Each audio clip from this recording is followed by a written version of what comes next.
કે એક જાહેરનામું બહાર પાડી અને ભાડા નિયંત્રણ કરો. થાય છે શું કે જે તે વિસ્તારની અંદર પીઆઈ ટ્રાફિક પીઆઈ હોય કે જે ટ્રાફિક પીએસઆઈ હોય એ લોકો વ્યવસ્થિત ચેકિંગ કરતા નથી. આ હું ઓફિશિયલ વિડીયો રેકોર્ડિંગની સામે કહું છું. ડાયમંડ ઉદ્યોગની અંદર સુરતમાં લગભગ 95% જે રત્ન કલાકારો કે જે ડાયમંડ ઉદ્યોગ સાથે સંકળાયેલા લોકો છે એ સૌરાષ્ટ્રમાંથી આવીને સુરતમાં વસેલા છે. અને એને કારણે જ્યારે પણ દિવાળીનો સમય આવે ત્યારે દિવાળીના તહેવારમાં આ ઉદ્યોગની અંદર એક લાંબુ વેકેશન પડતું હોય છે. અને એ સિવાય ઉનાળાનું જે હોય ત્યારે અઠવાડિયું અથવા 10 દિવસનું વેકેશન પડતું હોય છે. પરંતુ દિવાળીનું વેકેશન સૌથી વધારે મહત્ત્વનું હોય છે. અને જ્યારે લાખો રત્ન કલાકારો એમના માદરે વતન જતા હોય ત્યારે લક્ઝરી બસ, સરકારી બસોનો ઇસ્યુ દર વર્ષે ઊભો થાય કે ખાનગી બસો લૂંટે છે, ખાનગી બસો વધારે પૈસા લે છે. તો આ વખતે શું સ્થિતિ છે એ જાણવા માટે અમે ડાયમંડ વર્કર યુનિયન ગુજરાતના ઉપપ્રમુખ ભાવેશભાઈ ટાંકને બોલાવ્યા છે. ભાવેશભાઈની સાથે અત્યારે શું ઇસ્યુ ઊભો થઈ રહ્યો છે એના વિશે વાત કરીશું.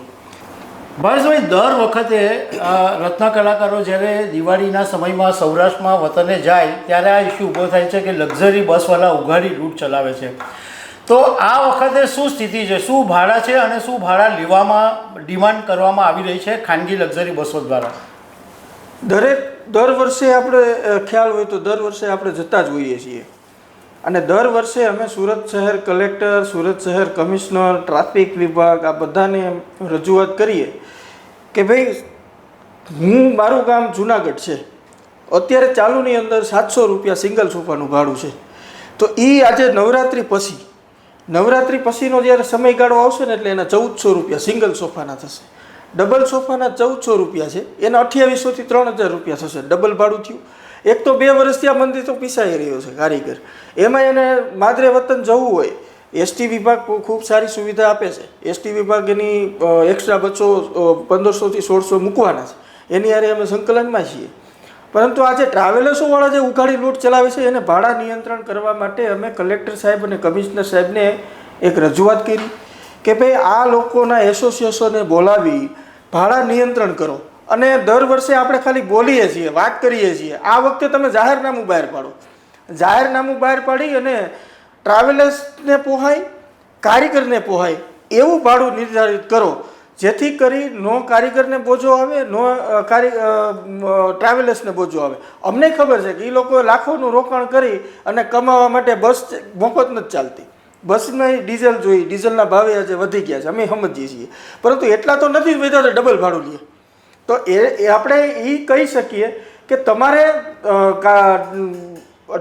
જે ડ્રાઈવરના પગાર હોય, કંડક્ટરના પગાર હોય, એવી રીતે કારીગરોને પણ એના પરિવારની સાથે માદરે વતન જવું છે.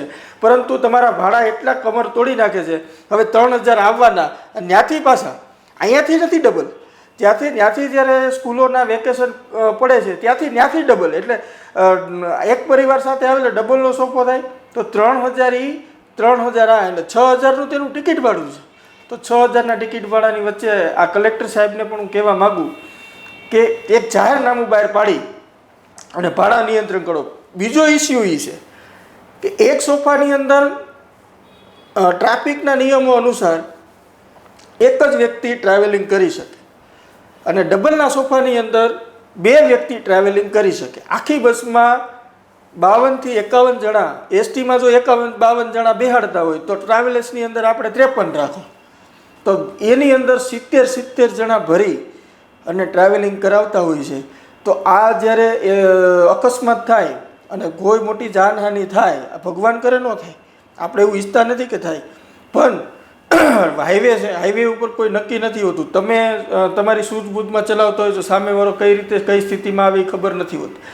તો મોટી જાનહાનિ ન થાય એ માટે પણ ટ્રાફિકના જે કાંઈ ડીસીપી હોય કે જે કાંઈ એસીપી હોય એ તમામ લોકોને હું કહેવા માગું છું કે તમામ બસોની ચકાસણી કરવામાં આવે, એની ટિકિટની ચકાસણી કરવામાં આવે. વધારે ભાડું હોય તો એ બસ ઉપર કાર્યવાહી કરવામાં આવે અને ટ્રાફિક નિયમ અનુસાર એ બસ ચલાવવામાં આવે, જેથી કરી રત્ન કલાકારોને પરવડે એવા ભાડાથી થાય.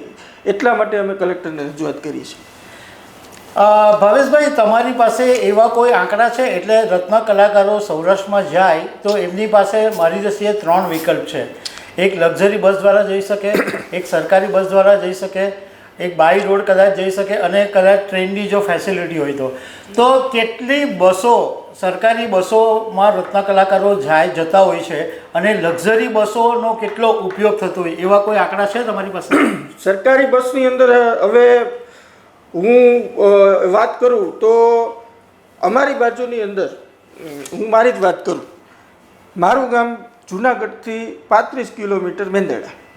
હવે મેંદેડા છે ને ત્યાં સુધી ટ્રાવેલર્સ આવે છે, જુનાગઢ સુધી સરકારી બસ આવે છે. અચ્છા. તો સરકારી બસની અંદર મારે જવું હોય તો મારે 35 કિલોમીટર જે મારો જે સામાન છે એ ઉપાડી પાછું મારા ગામમાં જવું. ત્યાંથી હું જુનાગઢથી સામાનનું બધું લગેજનું ને બધું ભાડું દઉં તો સરકારી ટ્રાવેલર્સ અને સરકારી બસનું સેમ ભાડું થઈ જાય. એટલે અસંખ્ય લોકો એવા છે કે જેના ગામના જે સરકારી બસે જે નિર્ધારિત કરેલો સ્ટોપ છે એના કરતાં થોડા દૂર હોય, એટલે એ લોકોને મજબૂરવશ ત્યાં ટ્રાવેલર્સમાં ટ્રાવેલિંગ કરવું પડે છે. પરંતુ હું એસટી બસની એક એવી સારી સુવિધા છે કે તમે તમારા ગામથી 52 પેસેન્જરો જો એસટી સાથે આપો તો તમને તમારા ગામમાં મૂકી જાય. એટલે મારા અંદાજ પ્રમાણે છે ને ટ્રેનો પણ છે, મહુવા અને જુનાગઢની ટ્રેનો છે એ દિવાળી ઉપર તો ફૂલ જ હોય. એટલે સરકારને એક ટ્રેનની સુવિધા વધારવી જોઈએ.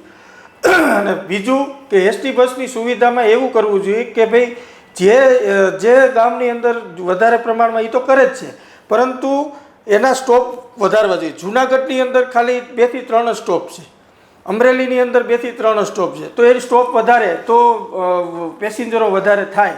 અને ટ્રાવેલર્સમાં લગભગ મારા અંદાજ પ્રમાણે 40% લોકો મુસાફરી કરે છે અને એસટી બસમાં 60% લોકો મુસાફરી. ગઈ વખતેનો હું એસટીનો વિભાગનો આંકડો હું તમને કહું તો 300%નો વધારો લગભગ પહેલાંના વર્ષોના કમ્પેરિઝનમાં 200 થી 300%નો વધારો મુસાફરીમાં થયો છે. એટલે એસટીને પણ આવક વધારે થાય છે એવું માનીએ.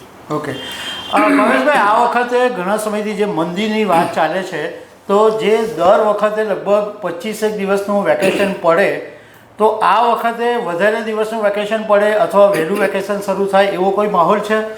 રિયલ ડાયમંડની વાત કરીએ ને સાહેબ આપણે, તો એમાં ઝીણી સાઇઝના હીરા જે બનાવે છે એ કારીગરોને થોડીક તકલીફ છે, કારણ કે રિયલ ડાયમંડ ઇન્ટરનેશનલ માર્કેટની અંદર વેચાતો નથી. જ્યારે રિયલ ડાયમંડમાં જાડી સાઇઝ બનાવનારને થોડી ઘણી તકલીફ છે. એટલે એ લોકોના વેકેશન લગભગ 20 થી 25 દિવસના મહિનાના આવી શકે. અત્યારે સીવીડી માર્કેટની અંદર ચાલે છે અને સીવીડીના કારણે કારીગરોને કામ મળે છે. તો સીવીડીના જે કારખાના છે એ મારા અંદાજ પ્રમાણે 10 થી 15 20 દિવસનું વધીને 20 દિવસનું વેકેશન પાડી શકે, કારણ કે સીવીડીના ઓર્ડરો એ લોકોએ લઈ લીધા છે અને સીવીડી માર્કેટની અંદર કારીગરોને કામ આપી રહ્યું છે. હા, જેટલું કામ એને મળવું જોઈએ એના કરતાં એને પગાર ઓછો મળે છે એ હું માનું છું, પરંતુ કામ એને મળે છે. તો સીવીડી માર્કેટની અંદર ચાલી રહ્યું છે. એટલે વેકેશન આ વખતે રિયલ ડાયમંડ જે પ્યોર આખી કંપની જ રિયલ ડાયમંડની છે તો એને લગભગ 20 થી 25 દિવસનું વેકેશન કે મહિનાનું વેકેશન પડશે. અને જે આખી કંપની સીવીડીની છે એ લોકોને 15 થી 20 દિવસનું વેકેશન પડશે. એટલે કારીગરોને જે દિવાળી છે એ દિવાળીની અંદર જે પહેલાં તકલીફો પડે છે કે ભાઈ અમને કામ પૂરું નથી મળતું, આ છે તે છે, લગભગ જે પહેલાંના કમ્પેરિઝનમાં કામ કરતા એના કરતાં 5%નો વધારો કદાચ આવી શકે, મારું એવું માનવું છે. ભાવેશભાઈ, આ લક્ઝરી બસનો જે ઇસ્યુ છે એ દર વર્ષનો છે, તો આનું કાયમી સોલ્યુશન શું કામ નથી આવતું? અને એક સજેશન મારું એ પણ છે કે ડાયમંડ વર્કર યુનિયન ગુજરાત છે એ લક્ઝરી એસોસિએશન સાથે બેસીને એવું નક્કી કરે કે ડાયમંડ વર્કર યુનિયન ગુજરાત જ બધી જવાબદારી લઈ લે અને બધું મેનેજમેન્ટ કરે, એવું કંઈ શક્ય બની શકે એમ છે કે નહીં? જો ટ્રાવેલર્સ બસ એજન્સીઓ લોકો અમારી સાથે સંવાદ કરવા તૈયાર હોય તો અમે એની સાથે સંવાદ કરવા તૈયાર છે.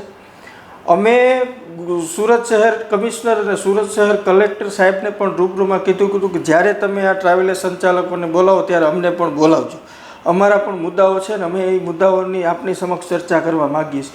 થાય છે શું કે જે તે વિસ્તારની અંદર પીઆઈ ટ્રાફિક પીઆઈ હોય કે જે ટ્રાફિક પીએસઆઈ હોય એ લોકો વ્યવસ્થિત ચેકિંગ કરતા નથી. આ હું ઓફિશિયલ વિડીયો રેકોર્ડિંગની સામે કહું છું.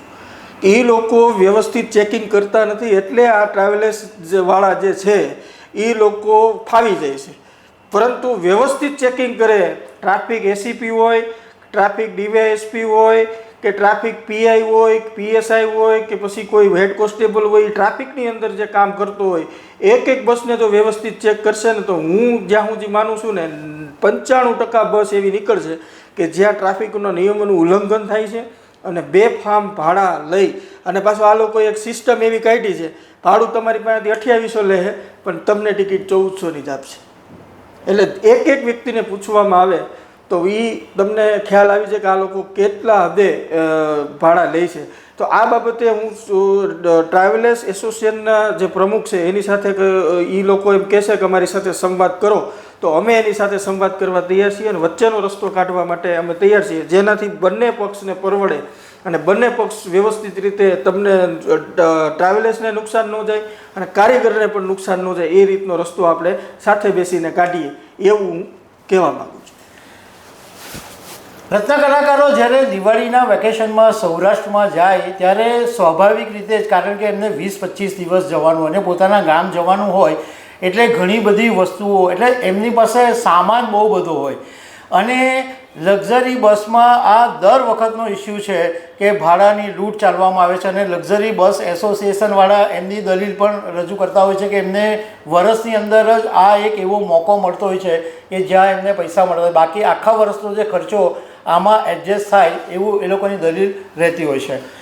રાજેશભાઈ, હું તમને એક વસ્તુ કહેવા માંગુ છું. વર્ષની અંદર એક જ મોકો એવો આવે કે જે લક્ઝરીવાળા કમાય, એક મોકો નથી આવતો. હું તમને 3 મોકા દઉં.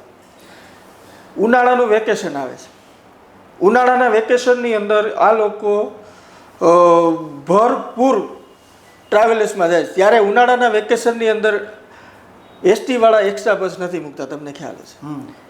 લગ્ન પ્રસંગનો જે આવે, લગ્ન પ્રસંગ આપણે સૌરાષ્ટ્રની અંદર મહિનામાં ચૈત્ર વૈશાખ મહિનામાં લગ્ન વધારે હોય કારણ કે ત્યારે ખેડૂતોને કામ ઓછા હોય. એટલે આ 2 પ્રસંગ.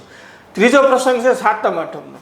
સાતમ આઠમ ઉપર પણ વધારે લોકો જાય છે. એટલે આ લોકોને કન્ટિન્યુ આખા વર્ષ દરમિયાન પેસેન્જરો ફૂલે ફૂલ મળી જાય છે. તમે જગાતનાકા જશો ને એટલે તમને ખબર પડશે કે પેસેન્જરો સ્વામિનારાયણ પાર્કિંગ છે કે કોઈ બીજા અન્ય પાર્કિંગ છે, બધા ત્યાં ફૂલે ફૂલ જાય છે અને એ લોકો વ્યવસ્થિત કમાય પણ છે. પરંતુ એક મોકો નથી, આવા વર્ષની અંદર 3 થી 4 મોકા એવા આવે છે.